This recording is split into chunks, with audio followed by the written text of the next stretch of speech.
मेरे प्यारे दोस्तों नमस्कार, मैं राधिका दिल्ली से हूँ। आज मैं आपको अपनी जिंदगी का एक राज में आपके सामने उजागर कर रही हूँ, क्योंकि मैं इस चीज का भार को सहन कर नहीं सकती, क्योंकि मेरा कोई दोष नहीं था।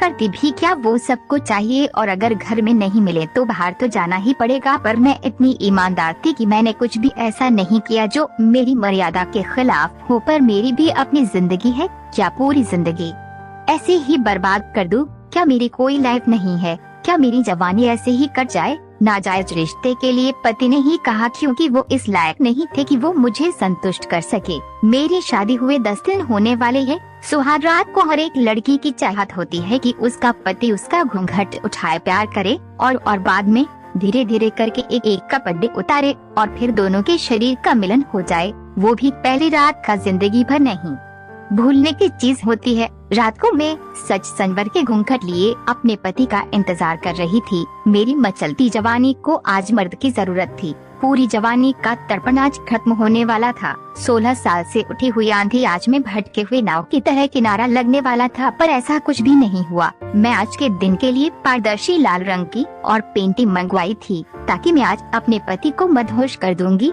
वो आए, थोड़ा देर तक बातचीत की और तकिया लेके आराम से लेट गए। मैंने खुद अपनी घूंघट उठाई और उनको अपने कातिल नजरों से देखा, पर कुछ भी नहीं हुआ। फिर मैंने गर्मी का बहन करके आंचल नीचे की, ताकि मेरी बड़ी बड़ी और टाइट गुब्बारे, जो कि मेरे ब्लाउज के ऊपर भाग से थोड़ा थोड़ा दिख भी रहा था, मैंने दिखाई, पर उन्होंने ज्यादा इंटरेस्ट नहीं लिया। फिर मैंने उनके हाथ को पकड़ा और आई लव यू कहकर मैंने अपनी गुलबी मचलती हुई होठ से उनके होठ पे एक रंगीन फुहार की तरह एक किश की। किश करते ही मेरे शरीर में बिजली दौड़ गई से हर गई थी मैं, क्योंकि आज तक मैंने किसी भी मर्द को चुमी नहीं थी। मेरे रोम रोम खड़े हो गए। मैंने सोचा मेरे पति थोड़ा शर्मा रहे हैं, तो मैं सोची कि दोनों एक ही गाड़ी के दो पहिए हैं, तो मैंने ही स्टार्ट करती हूँ। मैं इस रंगीन रात को ऐसे ही नहीं खत्म करना चाहती थी। मैंने अपने ब्लाउज का हुक खोल दिया और पीछे से ब्रा का हुक भी, और अपने गुब्बारों को आजाद कर दी। मैंने उनका सर अपने गोद में लेके अपनी बड़ी बड़ी मस्त गुब्बारों, जिसका छोटा छोटा पर उस समय लाल और टाइट हो गया था, मैंने अपने पति के मुंह में पकड़ के डाल दी।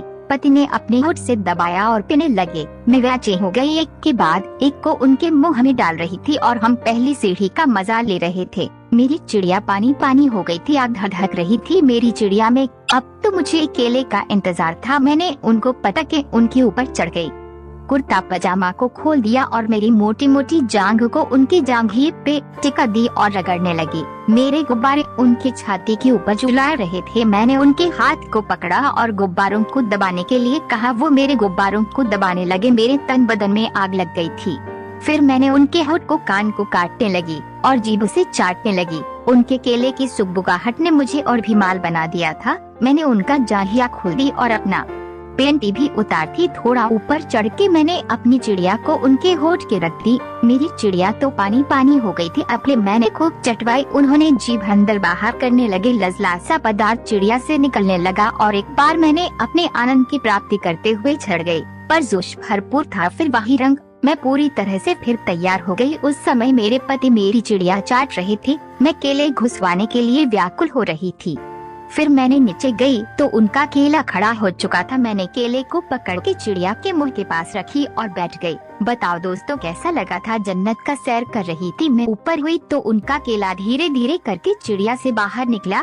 फिर दबाव लगाई और फिर केला चिड़िया के अंदर। तभी मैं महसूस किया है कि केला छोटा और सिक उठ गया। मैंने हैरान थी। मैंने कहा क्या हुआ? तो वो बोले अब नहीं हो सकता है, मेरे केले में ताकत नहीं है, जल्द ही मेरा गिर जाता है। डॉक्टर ने मुझे पहले ही बता दिया है कि मैं अपने वाइफ को कभी भी संतुष्ट नहीं कर पाऊंगा। मेरा सिर्फ 6 से 7 सेकंड तक ही खड़ा रह सकता है। मैं गुस्से से लाल हो गई। मेरे सारे सपने एक सेकंड में ही चकनाचूर हो गया। मैं रोने लगी। मेरी मचलती हुई जवानी किसी काम की नहीं रही। मेरा भरा पूरा बदन और शरीर। अब मैं क्या करती? मैंने अपने पति को बोली, तुमने पहले क्यों नहीं बताया? मैं कहाँ जाऊँगा?